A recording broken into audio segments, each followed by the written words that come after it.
I am making an Endymion deck profile, mainly just because I got a couple cards for the deck. So I figured I'd do a small update on it, which mostly is going to be the extra deck. But again, overall, I love how the deck works almost as much as I like how the as other pendulum decks work. But I just like this one a lot more just because it's a whole lot more control based. So, and also spell counters are fun. So anyway, starting off with the monsters, I play one copy of Mythical Beast Jackal. Mythical Beast Jackal has the pendulum effect that you can target one. If you have no cards in your other pendulum scale, you can target one card in your field that can hold a spell counter. Place a spell counter on the card, and if you do, destroy this card. And then its monster effect is every time a spell card resolves, you put a spell counter on it. And then once it has 3 spell counters, you contribute it to special summon a mythical beast monster from your deck, except for another Jackal. Then, let's see. Next off, I play 3 copies of Servant of Endymion. Servant of Endymion has the pendulum effect that once it has 3 spell counters, you can activate its effect to summon itself and a monster from your deck that can both hold a spell counter, and then you put 1 spell counter on each. And then the monster, and then if it is destroyed while it has a spell counter, you can then see.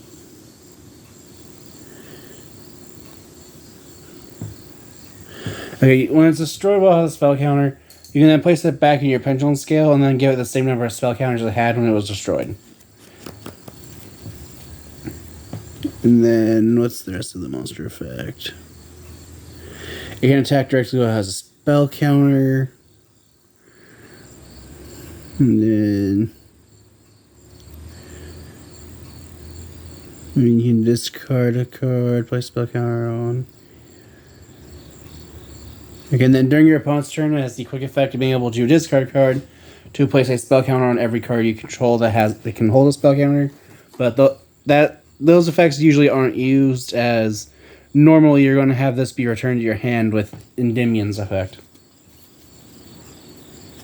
Then for further three ofs, I play 3 copies of Magister of Endymion. Magister has the same pendulum effect as Servant, except you summon a monster that can hold spell counters, I believe, from the extra deck. So normally you'll be using this to summon something like Master Cerberus or something like that. And then it has the same effect as Servant, where if it's destroyed while it has spell counters as a monster, then you can place it in your pendulum scale or in your pendulum zone. And give it spell counters for each spell counter it had as a monster.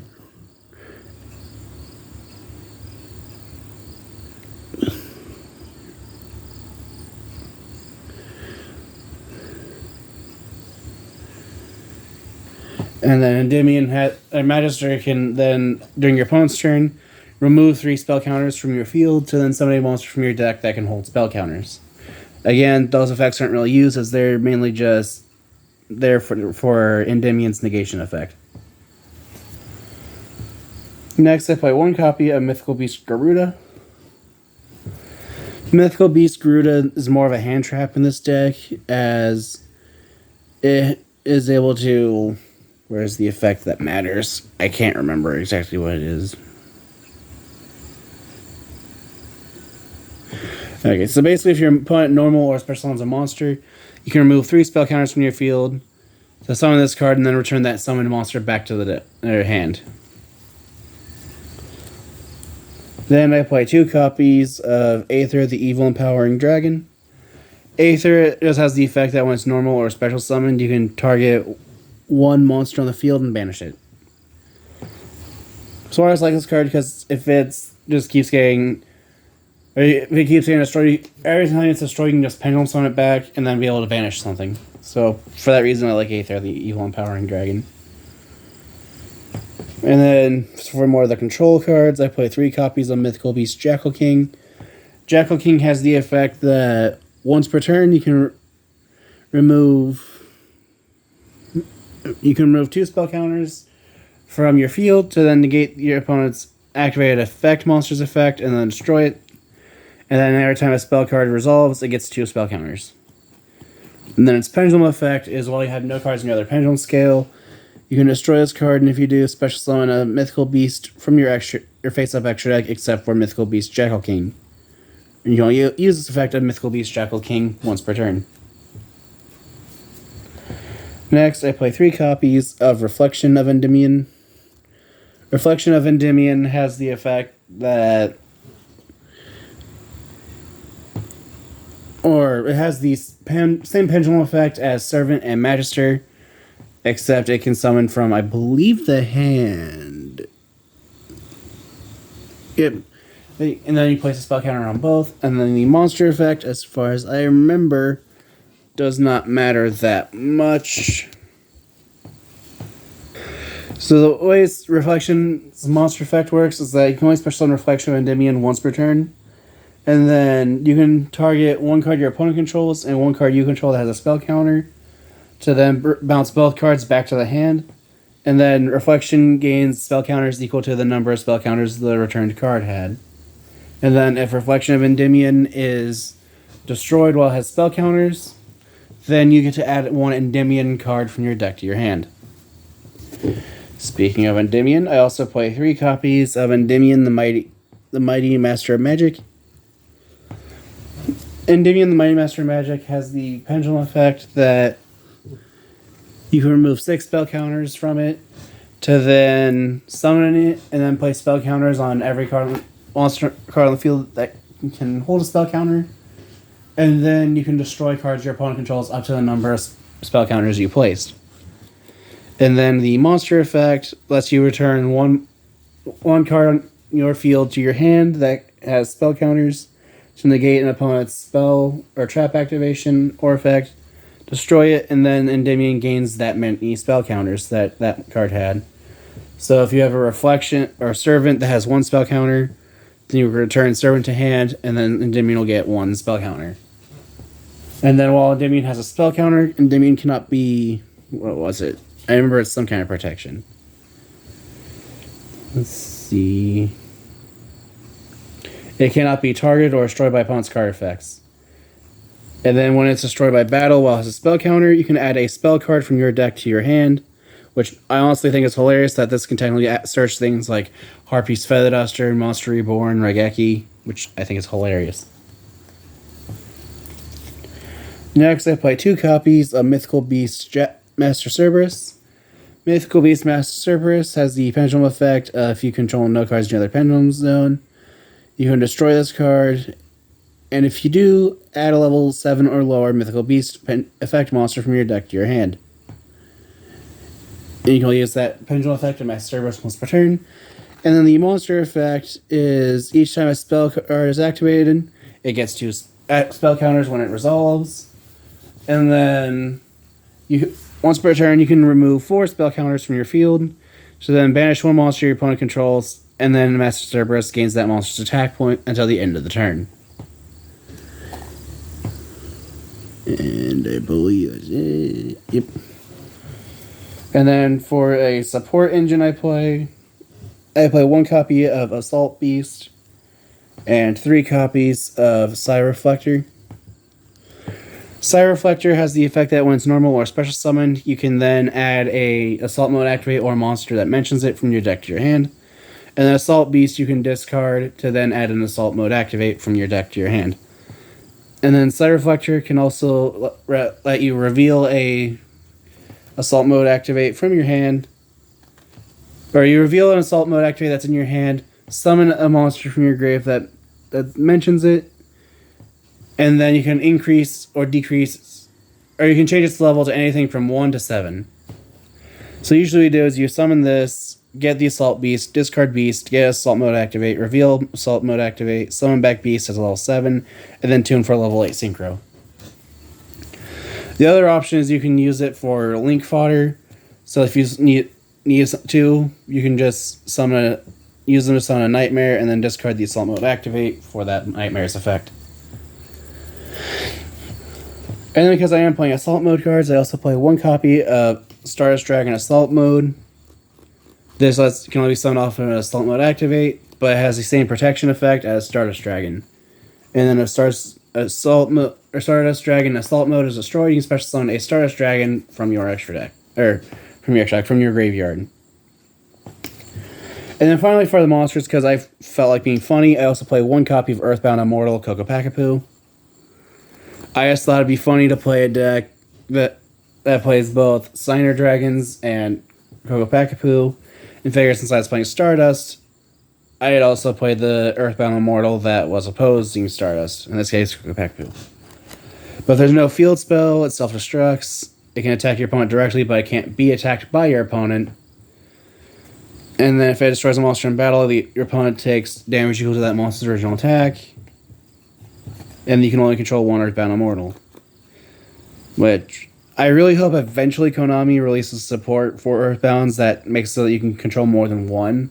Because I think that'd be hilarious. Something similar to what they did with Malefics, with Malefic Territory. And for these spells, I play one copy of Magical Citadel of Endymion, one Magical Midbreaker Field, and one copy of Set Rotation. Set Rotation lets you take 2 field spells from your deck, and then set to both sides of the field, or if there are current field spells, they are sent to the graveyard. And then Magical Midbreaker Field can only be activated during main phase 1. Oh, yeah. Also, Set Rotation prevents either player from activating a new field spell while the current field spell is face down. A Magical Midbreaker Field can only be activated at the start of main phase 1. But it also makes neither player can target or destroy the other player's monsters, while it also prevents the controller from activating new field spells.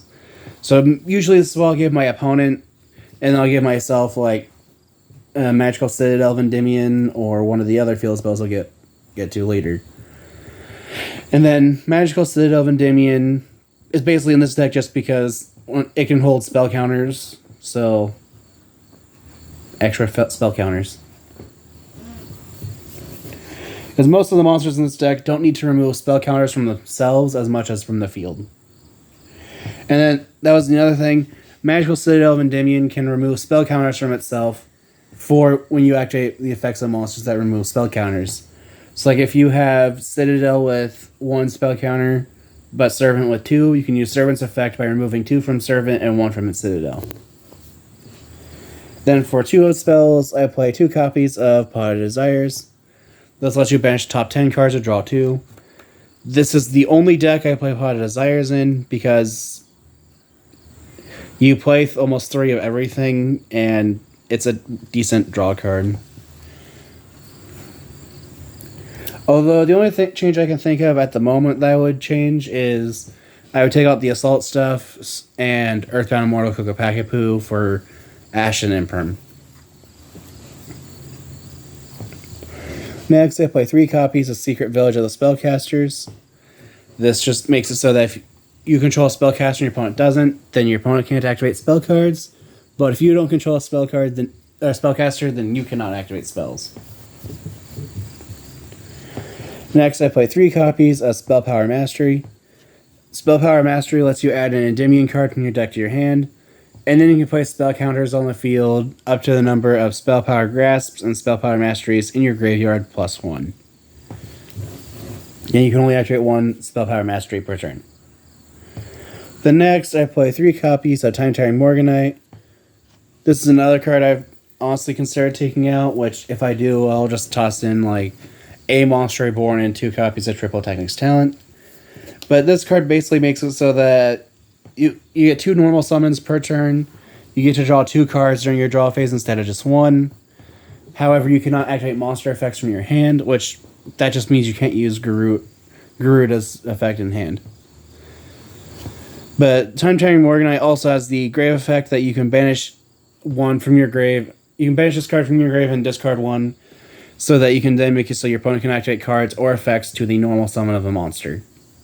Which basically just means when you summon a monster, your opponent cannot use Solemn Warning or Solemn Judgment to negate the summon. And if that monster has this effect on summon, your opponent also can't use Solemn Strike. And for the final card in the main deck, I play the one copy of Assault Mode Activate since I am playing the Assault stuff. Like I said, though, I've honestly thought about just taking out the Assault stuff altogether for Ash and Imperm. But that is it for the main deck. Moving on to the extra deck. For the extra deck, I play one copy of IP Masquerena. This is just so you can link summon and make that monster use when summoning this be unable to be destroyed by opponent's card effects. And you can also link summon using it during your opponent's main phase. Then I also play one copy of Beyond the Pendulum. Beyond the Pendulum just lets you, when it's summoned, you can pay 12 to add a Pendulum monster from your deck to your hand. However, all cards and effects you activate that turn are negated until you Pendulum summon. So normally what you'll want to do is summon Beyond the Pendulum and then Pendulum summon immediately after using its effect. And then Beyond the Pendulum has another effect where if monsters with 2 different levels are summoned to its pendulums, so it's extra, or to its link arrows at the same time, then you can target one card your opponent controls and destroy it. Then I also play one copy of Pentastag. This just makes it so that your monster it points to is able to inflict piercing damage. Then I also play 2 copies of Daybreaker, the Shining Magical Warrior. Daybreaker has the effect that when it's link summoned, you get a spell counter, where it gains 300 attack for each spell counter. It can only hold 1 at most. And you can only use each effect of Daybreaker, the Shining Magical Warrior, once per turn. Where it's if a spellcaster monster is summoned to a zone it points to, it gets another spell counter. Never mind, I just now realized that the effect of it can only hold 1 is a effect I was thinking of because I was thinking of Breaker the Magical Warrior. And then you can remove 2 spell counters from this card and then target 1 card on the field and destroy it. So that's just another option for being able to link summon to its zones. Then I also play the 3 Cerberus links of Unicorn, Phoenix, and Cerberus. They each have the same effect where when they're link summoned, you can discard a card, target 1 card on the field, do something to it, and then draw a card if it was co-linked. Where Cerberus targets a monster in the main monster zone to destroy it, Phoenix targets a spell or trap your opponent controls to destroy it, and then Unicorn can target 1 card your opponent controls to shuffle it back into the deck.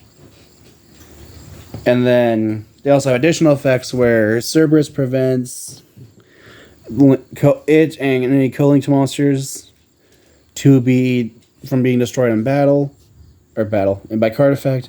Phoenix protects by battle, and Unicorn just makes it so that you can draw cards during your draw phase up to the number of co-linked monsters, excluding itself. So if you have Unicorn, Phoenix, and Cerberus all co-linked, you get to draw 2 cards instead of 1. But that effect hardly ever matters. Next, I play 1 copy of Selene, Queen of the Master Magicians. Selene has the effect that when she's link summoned, you can place spell counters on this card equal to the number of spell counter equal to the number of spells on the field and the graveyards. And while an Endymion monster is on the field and your opponent controls a monster, I'm reading that wrong, I apologize. But while an Endymion card is on the field, your opponent cannot target this card for attacks. And then once per turn during the main phase, quick effect, you can remove 3 spell counters from your field, special summon a spellcaster monster from your hand or graveyard in defense position to a zone this card points to. Most people use this to just climb and use it, summon an effect veiler, and then link into access code. Which, if the assault mode is taken out, then Stardust Dragon will be replaced with access code. Next, let's play 1 copy of Appaloosa, Bow of the Goddess. This is just here for a form of monster negate. I also play a copy of Borlo Dragon, just to be able to steal your opponent's monsters and then send them to the graveyard during the next end phase. Also, being able to target a monster your opponent controls, weaken it by a 500, and then it just can't be targeted by monsters. And then the two bigger monsters I play are Mech Knight Crusadia Avramax and Unchained Abomination. Unchained Abomination has the effect that once per turn, if a card is destroyed by battle, destroy one card in the field. Or you can destroy one card, target one card in the field and destroy it. If a card is destroyed by card effect, other than by Unchained Abomination's effect, then you can target one card in the field and destroy it. And then during the end phase, you can target one card in the field and destroy it. And then Mech Knight Crusadia Avramax has the effect where it cannot be targeted. I honestly forget its effect now that I'm trying to read it up or think of it. The Avramax has the effect that while this links summoned cards on the field, your opponent cannot target this card with card effects, but they cannot attack any other monster. If Avramax battles a monster summoned from the extra deck, Avramax gains that monster's attack points. And then, what's the last part? If this link summon card you control is sent to the graveyard by an opponent's card, you can shuffle one card in the field back into the deck.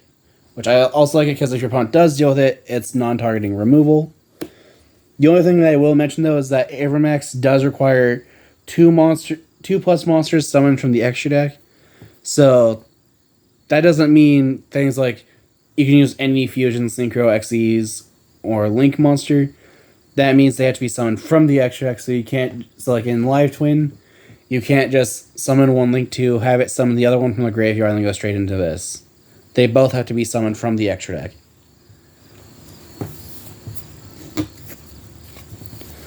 And then finally for my extra deck, I play 2 copies of Stardust Dragon. Stardust Dragon just has the effect that if a card or cards on the field will be destroyed by card effect, just card effect, then you can tribute this card, and then during the end phase, this card's in the graveyard because it was tributed by its own effect. You can special summon it, and then tribute itself to then negate the card that would destroy, and then destroy it. But like I said though, if I take the assault mode stuff out, then the Stardust Dragons will come out of the deck for access code and then another link. Or maybe a copy of number 11 Big Eye. I honestly haven't decided yet. But that is it for my Endymion deck profile. If you have any ideas what I can do to improve the deck, any ideas for decks like to see being made in the future, or decks like to see face each other, feel free to comment down below. Thank you for watching.